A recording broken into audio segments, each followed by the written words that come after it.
Կաշենի լեռնահանքային համալիրն է, հարստացուցիչ ֆաբրիկայի պաշտոնական բացումը դեկտեմբերին էր։ 3 ամիս անց երկրի ղեկավարը վարչապետի հետ կրկին Կաշենում էր։ Այցի ընթացքում Բակո Սահակյանը հետևել է ֆաբրիկայի աշխատանքներին։ Դրանք կազմակերպվում են գերժամանակակից տեխնոլոգիաներով, տարեկան 1.750.000 տոննա պղնձանյութի արդյունահանմամբ։ Այսօրվա հզորության դեպքում մենք փաստորեն չենք կարողանում այն վարկերը, որ այսօր ունենք, ժամանակին մարելու, այդ պատճառով այն ծրագիրը լայնացման, որ սկզբանե դրված էր այս ծրագրի հիմքում,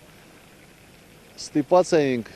մի անգամ եւս խորն հետազոտել։ Վալեքս խմբի ընկերությունների նախագահի խոսքով պղնձի միջազգային գների անկումը փոխել է պլանները։ Հարցն ավելի մանրամասն արդեն սեղանի շուրջ, որպես նախագահի մասնակցությամբ խորհրդակցության գլխավոր թեմա։ Հանքարդյունաբերողները պատրաստվում են ընդլայնել արտադրողականությունը, այսպես Bezmetals ընկերությունը նորից հավակնում է լինել երկրի թիվ 1 հարկատուն։ Հույս ունենք, որ արդեն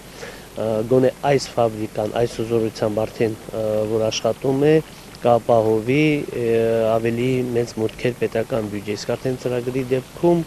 մեր սպասելիքները շատ ավելի մեծ են, այս երկրորդ փուլի դեպքում, նոր ինվեստիցիաների դեպքում եւ մոտ 2.5 անգամ ավելացնելով հզորությունը գործարանում։ 1.750.000 տոննա պղնձանյութի արդյունահանման ցուցանիշը հասցնել մինչև 4.5 միլիոն տոննայի։ Հանքարդյունաբերող ընկերության ծրագրին նախագահ Սահակյանն այսօր իր հավանությունն է տվել։ Արտադրության ծավալներն ընդլայնելուց առաջ Bezmetals ընկերությունը բազմակողմանի ուսումնասիրություններ է արել։ Տնօրինությունն ու հրավիրված մասնագետները վստահ են, հաղթահարելու են իրենց իսկ կողմից սահմանված բարձր նշաձողը։ Ծրագիր ունենք, որից լայնացումը կկատարենք 4 տարուց հետո, երբ որ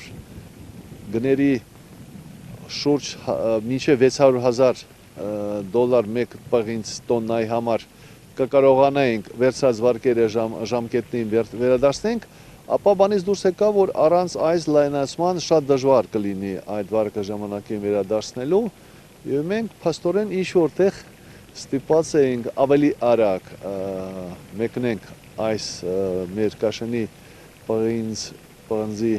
եւ մոլիբդենի հանքավայրի վրա կառուցած արտադրության հզորությունը հենց հիմա բարձրացնելու, քանց թե ծրագրված էր։ Նոր ծավալների հետ նոր աշխատատեղեր։ Մարտակերտի շրջանի վարչակազմի ղեկավարի խոսքով այսօր էլ հանքարդյունաբերող ընկերությունը մի շարք բնակավայրերում զբաղվածության խնդիր է լուծում։ Վլադիկ Խաչատրյանը լիահույս է։ 1 տարի անց շրջանում աշխատատեղերի թիվն աճելու է կրկին Կաշենի շնորհիվ, այսինքն զգալի թվով ընտանիքներ հստակ եկամուտ են ունենալու այնքան, որքան կյանք ունենա Կաշենի հարստացուցիչ ֆաբրիկան։ Ոչ միայն ֆաբրիկայի հարակից համայնքներից են մարդիկ աշխատում ֆաբրիկայում, այլ անգամ մեր վերի ձորակիր մինչև Գետավան, Վաղուհաս, այդ տարածքներից եւս տրանսպորտային միջոցներ հատկացված են, մարդիկ աշխատում են Կաշենի ֆաբրիկայում, այստեղ աշխատում են։ Իսկ այն ինչ որ այսօր մենք տեսանք, սա ես բոլորիս հուսադրում եմ, որ տարվա վերջին արդեն մոտավորապես 2.5 անգամ հանքի հզորությունը կմեծանա, իսկ սա խոսում է նրա մասին, որ ունենանք նոր աշխատատեղեր, իսկ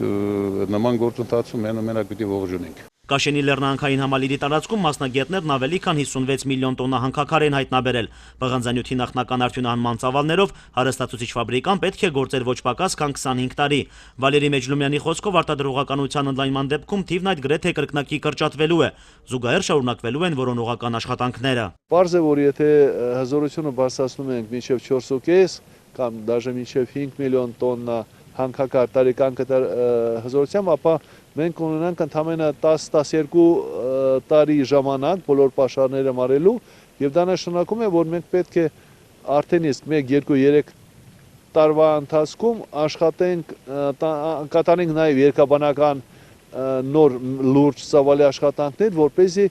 փորձենք ավելացնենք մեր պաշարները։ Կաշենի լեռնահանքային համալիրում կրկին շինարարություն է նախատեսվում։ Դրանից հետո է միայն ֆաբրիկան գործելու տարեկան 4.5 տոննա պղնձանյութի արդյունահանմամբ։ Հենց այս ծավալներով է Bezmetals ընկերությունը նախատեսում աշխատել 2017 թվականի սկզբից։ Նարեկ Սահակյան, Մհեր Մկրտչյան,